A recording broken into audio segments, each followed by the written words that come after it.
पंडित दीनदयाल उपाध्याय और श्यामा प्रसाद मुखर्जी के प्रतिमा को आप समय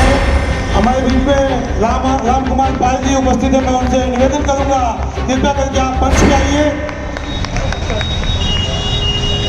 मैं आगे के इस कार्यक्रम के लिए मैं शर्मा जी से विनती करूंगा जबकि वो प्रस्तुत कीजिए।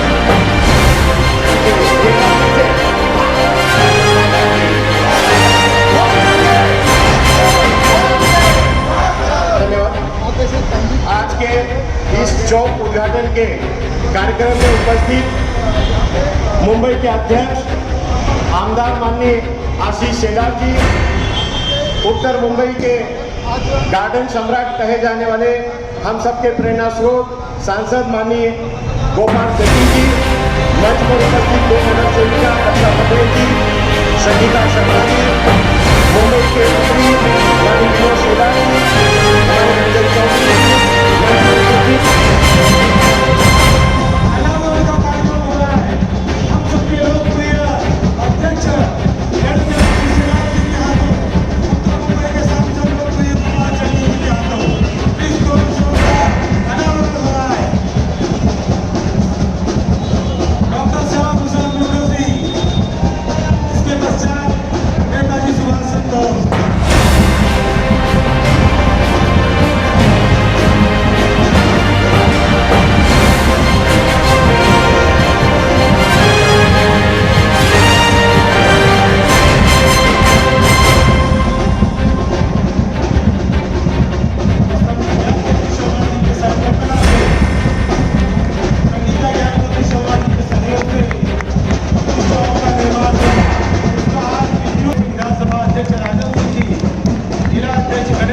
के हाथों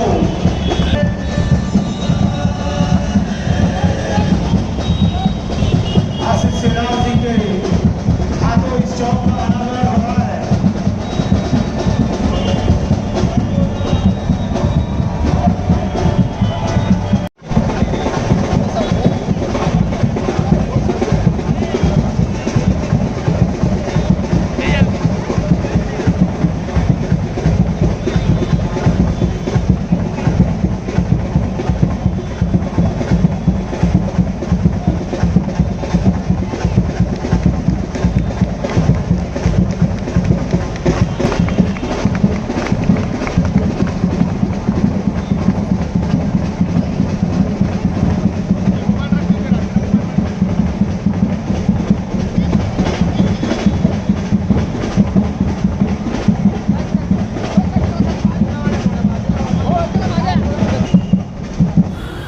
देखिए, हमारे मुंबई भारतीय जनता पार्टी के सचिव पूर्व नगर सेवक ज्ञानमूर्ति शर्मा और उनकी धर्मपत्नी अभी जो नगर सेविका है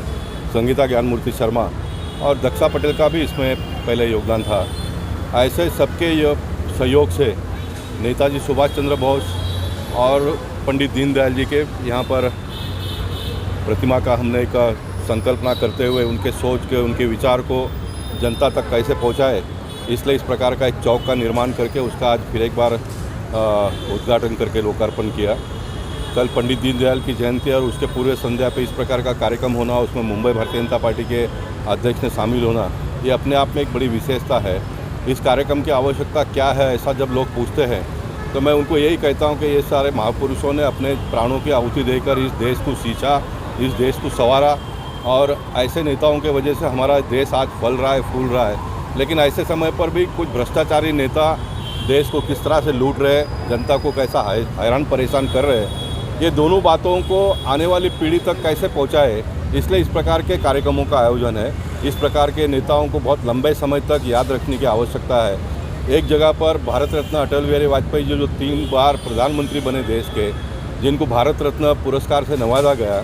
ऐसे व्यक्ति का पुतला लगाने का परमिशन महाराष्ट्र की सरकार ने पिछली बार नकारा। हम धन्यवाद देंगे एकनाथ शिंदे और देवेंद्र फडणवीस जी को, सरकार फिर से आते ही उन्होंने परमिशन दे दिया। देखिए, मॉस्को गए थे हमारे देश के, हमारे महाराष्ट्र के उप मुख्यमंत्री, मॉस्को में अन्नाभाऊ साठे का पुतले का अनावरण किया, मॉस्को में, रशिया में। और हमारे देश में हमारे नेताओं का प्रतिमा का अनावरण करने के लिए परमिशन, पुतला लगाने के लिए परमिशन देते नहीं है। ये इस प्रकार के सोच के, इस प्रकार के मानसिकता के लोगों को इस सिस्टम से बाहर कैसे निकाला जाए, उनको दूर कैसे किया जाए, तो उसका एक ही दवा है जो इस प्रकार के महापुरुष नेताजी सुभाष चंद्र बोस हो, डॉक्टर श्यामा प्रसाद मुखर्जी हो, पंडित दीनदयाल जी हो, इनके प्रतिमाओं का जगह जगह पर जहाँ पर भी अच्छी जगह मिले वहाँ पर इस प्रकार का कार्यक्रम भारतीय जनता पार्टी के कार्यकर्ताओं ने करना चाहिए, ऐसा मुझे लगता है। जो भी हमने संघर्ष किया वो संघर्ष तो हमारा देश की आज़ादी के लिए लड़ने वाले बलिदानियों के सामने तो शून्य ही था,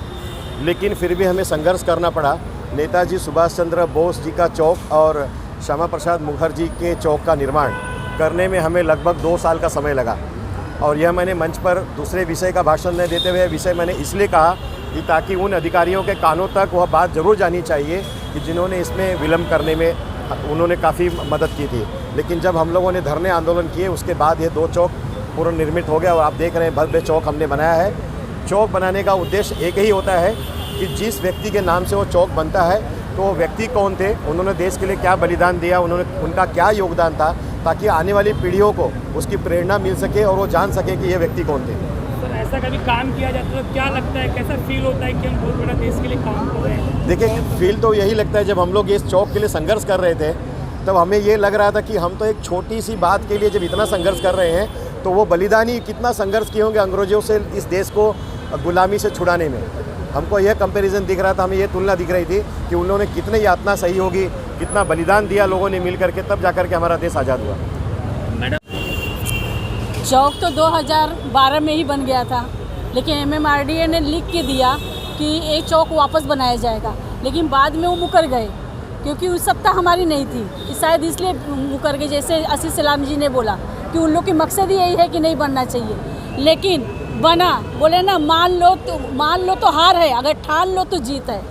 तो हाँ, शर्मा जी ऐसे व्यक्ति हैं कि कोई भी संघर्ष, इनके जीवन में संघर्ष लिखा है और वे संघर्ष करके ही जीतते हैं। तो इसलिए संघर्ष करके इन्होंने जीता और मैं नसीबदार हूँ कि मेरे रहते हुए दोनों चौक का उद्घाटन हुआ। सर मैम, एक सबसे बड़ी बात है कि हाईवे एक्शन हाईवे है, लाखों गाड़ियाँ गुजरती हैं, तो एक ये बहुत बड़ा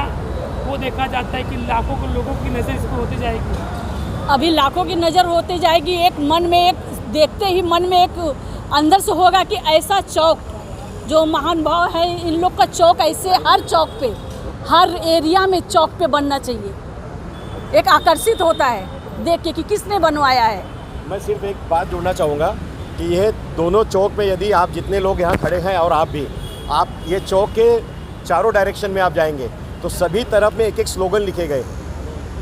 नेताजी सुभाष चंद्र बोस जी का सिर्फ एक स्लोगन नहीं था कि तुम मुझे खून दो मैं तुम्हें आज़ादी दूंगा, उनके बाकी के भी स्लोगन यहाँ लिखे हैं कि आज़ादी दी नहीं जाती है, ली जाती है। और ऐसे बहुत सारे स्लोगन हैं, जैसे हमारे डॉक्टर श्यामा प्रसाद मुखर्जी ने जो एक नारा दिया था कश्मीर में परमिट सिस्टम के खिलाफ,